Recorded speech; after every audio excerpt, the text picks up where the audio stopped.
A couple of weeks ago, we were contacted by worried residents at the Headland regarding a significant civil works project about to be carried out by PD Ports, PDT side.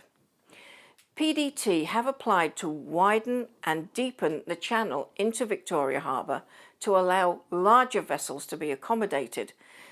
The area is roughly from the ferry steps to offshore down from the battery.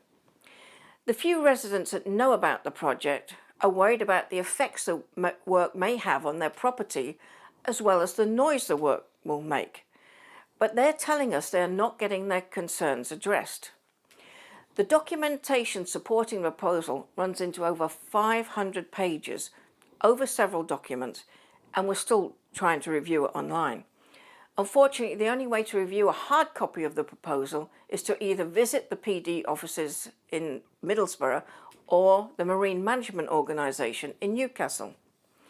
Plans are available online, but the documents are so large it's unlikely the average resident would be able to download them, much less read it all and understand it. But what we do know is that the work is scheduled to take 20 weeks to remove 700,000 cubic metres of material from the channel. It'll involve dredging both rock and sand, as well as pile driving and the possibility of blasting. The work will go on 10 hours a day, Monday through Friday, with 4 hours on Saturday. The Marine Management Organisation is responsible for all civil works that take place below the high water mark. Now, this is where residents have been getting frustrated.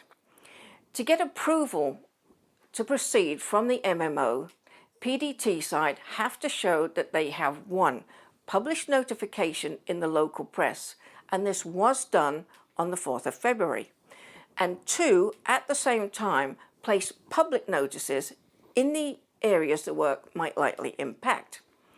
Residents then have 42 days from the date of posting both the media notices and the public notices to raise questions or objections, etc.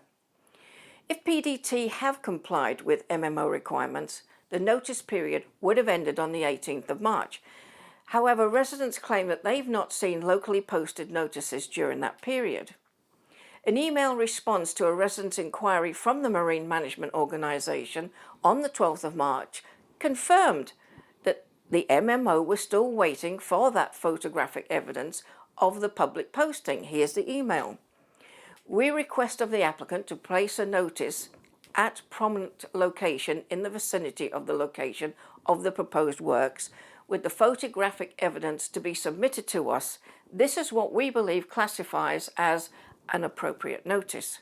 We are still waiting for evidence of that placement of a public notice from the applicant, and so I cannot advise on whether this deadline for comments will be extended at this stage. Trying to help the residents get some clarification, on the 18th of March, we reached out to the MMO and also to the Hartlepool Borough Council to see if they knew about the deadline. And we were waiting for a reply from both of them when residents called us to say that two notices suddenly appeared on the lampposts in Albion Terrace. However, these notices were not dated the 19th of March, but the 4th of February. On the 22nd of March, we sent a request for further clarification to the MMO and also to ask if a public meeting could take place between PDT side and the Headland residents. And this was the response. The notices were displayed on the one-way system between the lighthouse and the breakwater. I've been informed that the signs have had to be replaced on 3 occasions due to them being removed. In terms of the meeting on the 27th of February 2019, you would need to check with PDT Sport, as this was not part of the marine licensing conditions. Now, local residents are still adamant no such notices were posted on February the 4th. PD Ports have put up 2 of these notices in the last 24 hours. They should have been in place from the 4th of February, and we're expecting more notices on Town Wall. There are no notices on Town Wall describing the work. This is one of only 2 notices that PD Ports have put up regarding the work they're going to carry out. There should be more all the way down the Town Wall where most of the actual work's going to be carried out, and there's nothing and we think there should be more. And we really need these notices put up so everybody can see, because a lot of people don't even know this work's going on. And in response to the claim by PDT side to the Marine Management Organisation that a public meeting had been held on the 27th of February, local Headland and Harbour councillor Shane Moore said this. I'm unaware of any public meeting that was allegedly held by PD Ports in relation to the application to the widening and deepening of the channel. I'd be very interested to hear where this meeting was alleged to have been held, and as a elected representative for the Headland and Harbour ward, I would have expected to be notified and to be invited. So currently the MMO are of the opinion that the 42-day notification period is closed. And in the meantime, residents have no reassurances. You know, but there's still significant questions to be asked about the whole project. In the proposal, it states that Hartlepool Borough Council Environmental Health Officer agreed to take out of scope, not require, that a test vibration survey be carried out to see if pile driving into the rock at the nearest point would cause any adverse effects to people's houses. Why wouldn't they do this to reassure folks it would be okay?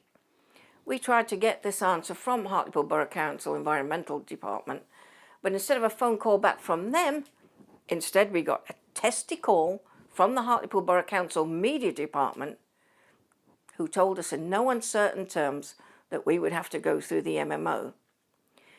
Even though control of the project is clearly with the MMO and PDT side, wouldn't it be nice if, for once, the HBC leadership could just step in to help them?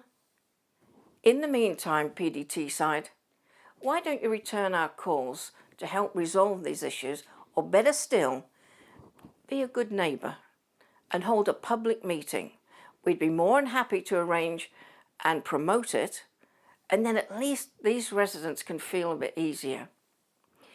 We'll let you know of any new developments as we get them. Fingers crossed, somebody might step in to help. Please like and follow Hartlepool TV on Facebook and YouTube.